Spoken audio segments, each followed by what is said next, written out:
Welcome to the Banker Lamp. Please enjoy the video. In this video, I will explain how to make beef protein powder.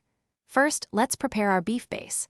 Choose very lean cuts of beef, such as round or sirloin, to ensure your final powder has minimal fat content. Next, slice the beef into thin pieces, ideally about 1/8 of an inch thick. This helps with uniform drying. You can marinate or season the beef for flavor, but remember to avoid any oil, as fat can reduce shelf life. Now it's time to dehydrate the beef. Lay your thinly sliced beef pieces on dehydrator trays, making sure they do not overlap.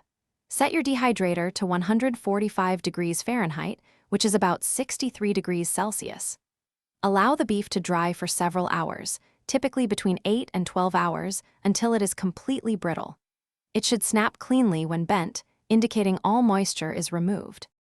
Once your beef is thoroughly dried, it's time to turn it into powder. Break the brittle beef into smaller pieces to make grinding easier. Then, use a powerful blender or food processor to grind the dried beef into a fine powder. Work in small batches to prevent overheating your appliance. For the smoothest texture, sift the powder through a fine mesh sieve, regrinding any larger pieces until everything is finely powdered. Proper storage is key for your homemade beef protein powder. Transfer the finished powder to an airtight container, ideally with an oxygen absorber, to maintain freshness. Store it in a cool, dark, and dry place where it can last for several months. To use, simply add 1 to 2 tablespoons to your favorite savory dishes like soups, stews, or even blend it into a protein-rich smoothie for an extra boost. Thanks for watching. If this was helpful, leave a like and consider subscribing. See you next time.